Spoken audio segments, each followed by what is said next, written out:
much for hanging out with us. Thanks for coming in. Absolutely. Thanks for having me. Been a good Super Bowl week for you so far? Yeah, so far so good. T.O. is the absolute man. I just remember playing in this game here. We were in Jacksonville, Florida, which is a whole different world than Miami. And T, all week long, he's in this hyperbaric chamber, not really practicing at all. Didn't look like he could walk at all. In the game, he comes out, 9 catches, 122 yards, a straight beast. And it was just amazing to witness as a player on the same team. But last week, we were on the show last week, and we went back 15 years. And, of course, Donovan shot out a couple of messages as far as a video, and you guys are kind of going back and forth.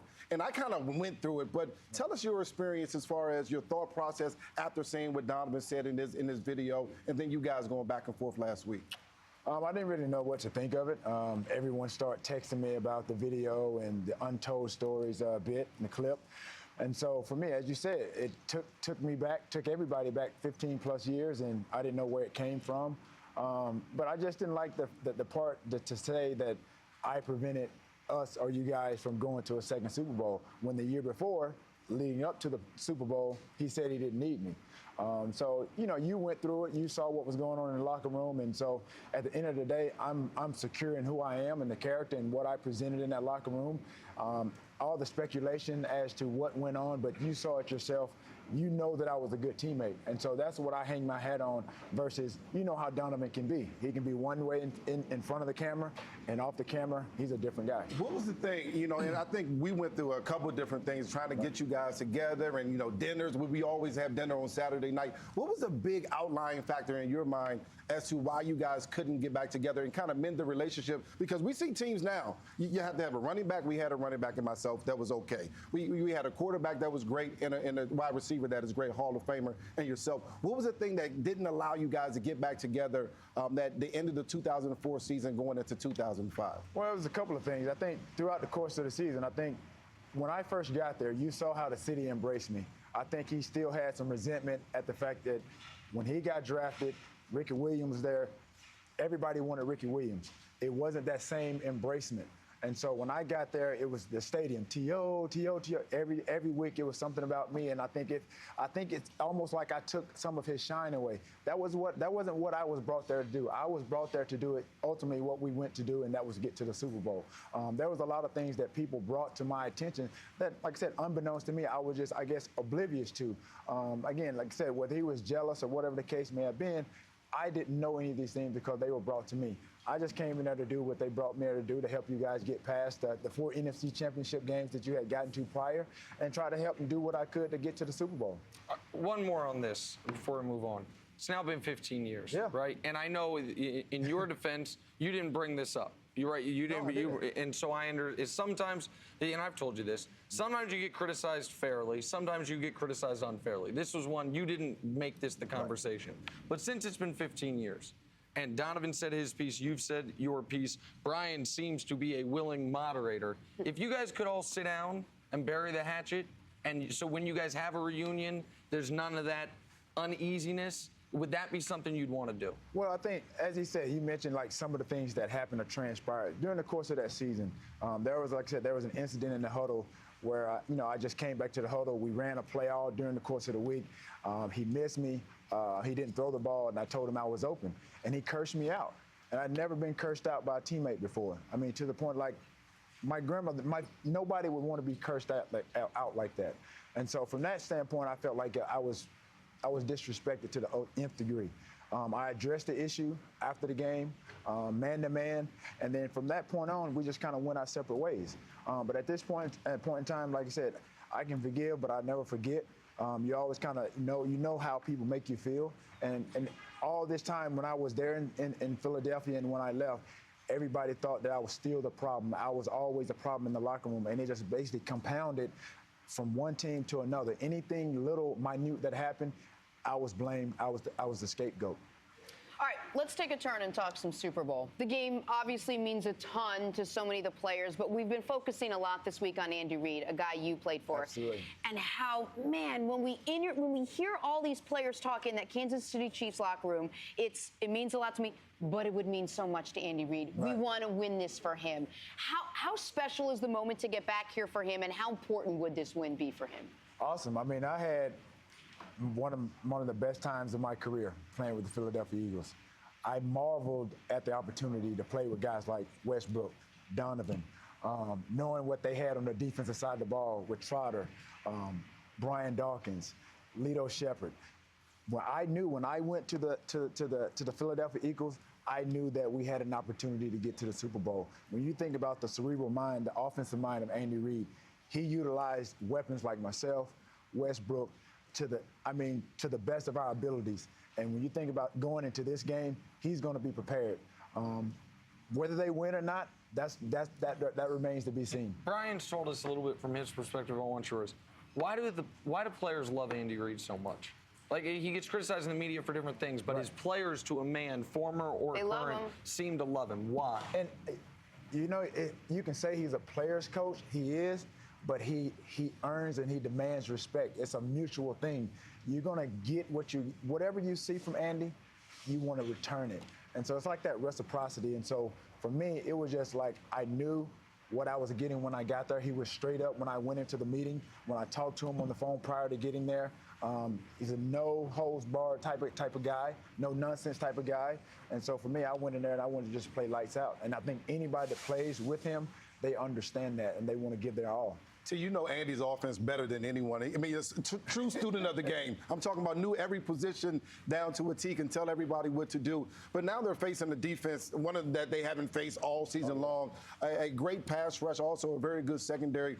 What would you do if you're on the offensive side with the Kansas City Chiefs versus this defense to try to have some success? You know what he's going to do. I saw you do it all the time. He's going to, with that defensive front, that pass rush and how fast they get up the field, he's going to probably screen them to death. They're going to try to keep them honest. But who knows? Andy's always going to throw some wrinkles somewhere during in the game. And I saw a headline where and that's how it was when we played.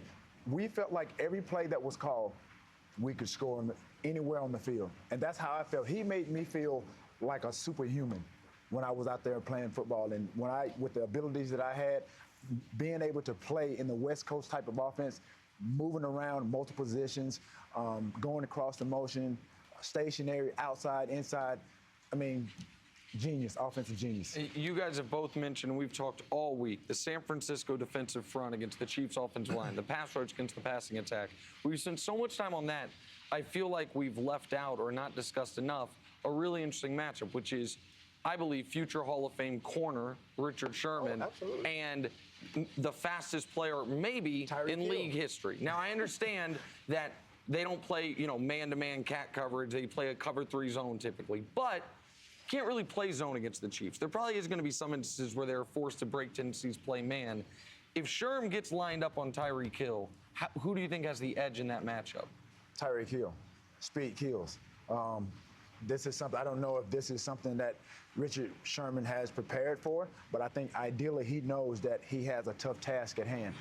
Will he be ready and accept that challenge? Absolutely. But it's not going to be a mano-a-mano type of thing. Robert Saleh, that defensive staff, trust me, they're preparing just like the Chiefs are preparing. Let me just follow up on that. As a receiver, if you are playing the type of defense the Niners typically play, the same similar to Seattle, that cover 3 zone, what are the things it takes away from you as a receiver, and what are the things you can take advantage of with it? Because that's going to be the Chiefs' plan of attack. Well, I think just stretching the field. Again, I think if I'm Andy Reid and I know Andy Reid, he's gonna go at Richard Sherman. He's not going to be afraid to go at him. If you want man-to-man coverage, and I think if Richard Sherman welcomes that, then he's going to have to be ready for that task. And he's going to have a tall task in Tyreek Hill, because that speed that he has and his ability to make plays, cut on a dime. And you saw, last week, one big play on Richard Sherman, but you saw it was a little struggle there. So if there's something that they see that they can take advantage of, then they may well do that. Look, despite that speed and despite that high-powered offense that Andy Reid is running there, Patrick Mahomes is running there in Kansas City, we know the defense wins championships. Is this the exception, though, when you see how good that offense has been in Kansas City this game? Yes and no. But again, I'm a firm believer in defense wins championships. This is not a game that we're going to see Jimmy Garoppolo throw 8 passes. I'm assuring that. But Kansas City, when you have a guy like Patrick Mahomes, he's a special guy. He reminds me, like I said, we talked about Donovan. I mean, he's a special guy. Donovan moved out of the pocket, made some things happen with his feet and his arms. Patrick Mahomes is that guy. So you talked about Jimmy G, and I think if you're the Chiefs, you want to turn it into a quarterback conversation, Mahomes versus Jimmy G. What's your confidence level in what Jimmy G can do? If the Chiefs find a way to stop the run, can Jimmy G win this game with his arm? And of course, he only threw 8 passes in the last game. Well, I mean, very pedestrian by him, but if you look at how the Baltimore Ravens won some years ago, they didn't have a great quarterback, you know, when they had Trent Dilfer, but that defensive front, that defensive linebacker and Ray Lewis, they won that game. But this is not something that's going to be eerily similar. Jimmy G, this is going to have to be a statement game. We're going to have to see something out of Jimmy G that everybody's been expecting that we haven't seen as of late. The last time you and I spoke, to take a quick turn from the Super Bowl, you called my radio show about Jason Garrett. Remember? Yeah. Dallas Cowboys. He's obviously no longer the head coach of the Dallas Cowboys. Your thoughts on what that offense, Dak and Zeke, assume Amari's back, will look like under Mike McCarthy, potential improvements, because I know you weren't necessarily inspired by what they were doing under Jason. I think the team as a whole will be inspired just by the hiring and just a newness, a fresh face. But if you think about what the resume in which Mike McCarthy is coming with, he's won Super Bowl. He's had the makeup of what he has there with the Dallas Cowboys now. You think about Dak, Zeke, and the pieces that they have on defense. They have a chance. I mean, it's one thing to have it on paper, but you got to produce and you got to play with it. Tio, we want to tell our audience what you've been working on. You've been keeping busy with a clothing line. You also have a podcast. Tell us where we can find that, listen to your podcast. On Himalaya app or wherever you get your podcast. A good friend of mine, Matthew Hatchett, who played for the Vikings for a number of years and the Jets. We have a podcast called Get Your Popcorn Ready with Tio and Hatch. And yeah, I have a clothing line coming out. It's called Prototype 81. And can't leave here without mentioning Kobe Bryant. You talk about desire, dedication, and discipline, and he's made an impact across the world. That's what my clothing line embodies. And, you know, I kind of reflected back on my career, and that's what I want to represent. Is that why you lost so much weight? This is my model look. Oh, you guys saw me when I played with B. He still can go do it. Right now, I can tell you, he can go out there on this set over here and run a 4-3 right now. Terrell, thank you so much for joining us this morning. Thanks for watching. Subscribe here to get the latest from the show. Also, be sure to check out more of the best clips from First Things First, or go watch a few segments from our other shows on FS1.